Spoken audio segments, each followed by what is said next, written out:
J-Drone here. This is the Ming's X5 Flip King, and we are going to take this for a time trial test. I have an OBBEY 700mAh battery in it. We do not have lights, so we need to get this stable, and we need to turn it on. We need to bind our controller by turning it on, throttling up and down, and then lightly throttling up again. Do it lightly so you don't take off, so you calibrate the gyro. And bam! I should have did a hand takeoff. Gyro was calibrated, and we are going to take off from the hand. We will have a stable flight. Again, this is a time trial. A time trial and a light review of this quad. I've reviewed this quad in the past. It's not a well-known quadcopter, and I don't know why. Maybe because it's not made in the United States or not heavily pushed in the United States market. But it's a very stable flyer. Has a nice yaw rate. Has a very cool feature when you flip it. Flip and it goes up. And we'll do that again for you here in couple seconds. We'll yaw in front of me and flip and up. I really haven't seen any other quadcopter, at least noticed any other quadcopter. I'm sure maybe I have one or two that has this built into it, but this one I know has it because I'm showing you, and also because of the name. It's called the Flip King, and I think they did that because it is superior to other quadcopters when it's flipping, because you could probably flip it very close to the ground. And the reason I say that is because when it flips, it goes up, and it doesn't go up because I'm flipping then throttling up. I'm keeping the throttle stable, and I'm hitting your action button or your stunt button. I'm hitting forward or back for your front or back flips. And after it's done, with the throttle stick on your left still stable, it itself is going up. Most of your manuals tell you to fly, I think it's like 6 to 8 feet off the ground before you do a flip. This, I'd venture to say 3.5 feet off the ground. You're probably going to be safe, and you will not crash it on the ground. The yaw rate on this is nice. It's not Tarantula X6, Tarantula 1505, super crazy tornado spin. But it is fairly quick.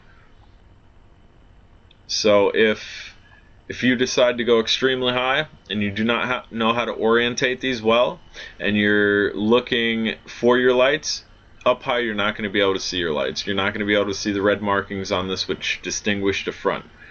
There's a good possibility that you're going to lose orientation because of the quick yaw rate.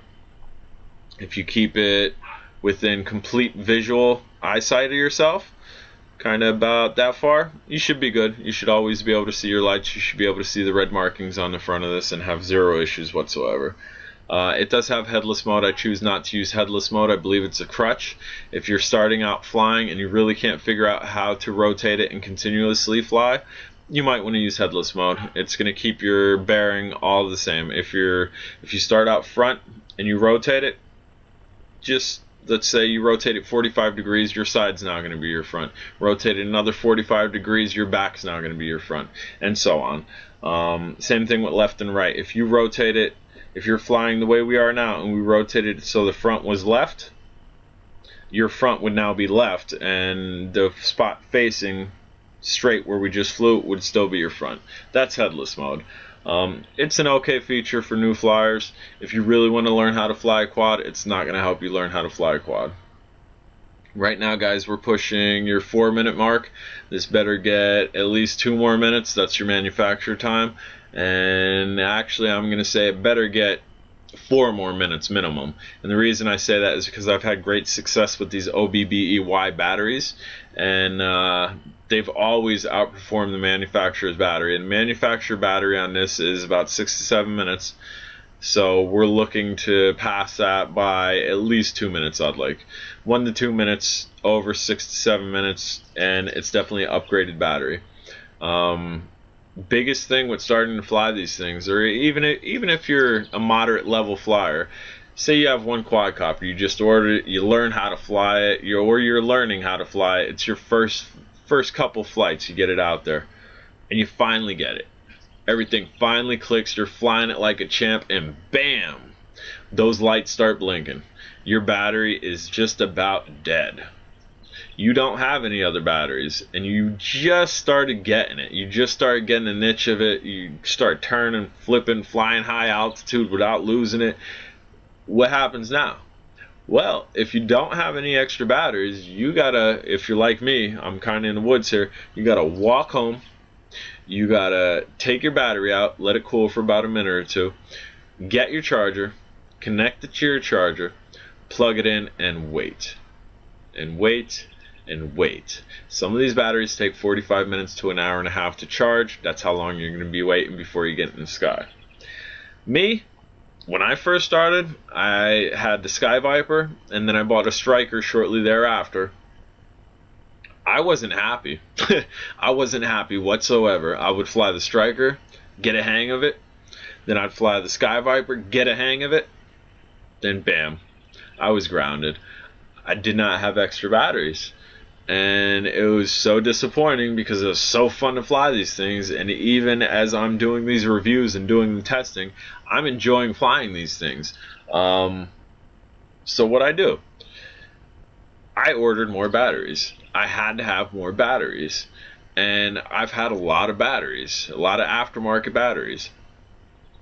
As of recently, I've been testing these OBBEY batteries, and they've been giving me prolonged flight time, and also getting extra batteries means extra flight time. When you kill a battery, you can be out in the field like this, battery's done, you don't got to walk back home. You got some batteries in your pocket, or you got some batteries in a carrying case, all you got to do, let the quad sit for like a minute, let those motors cool, pull the battery out, put a new one in.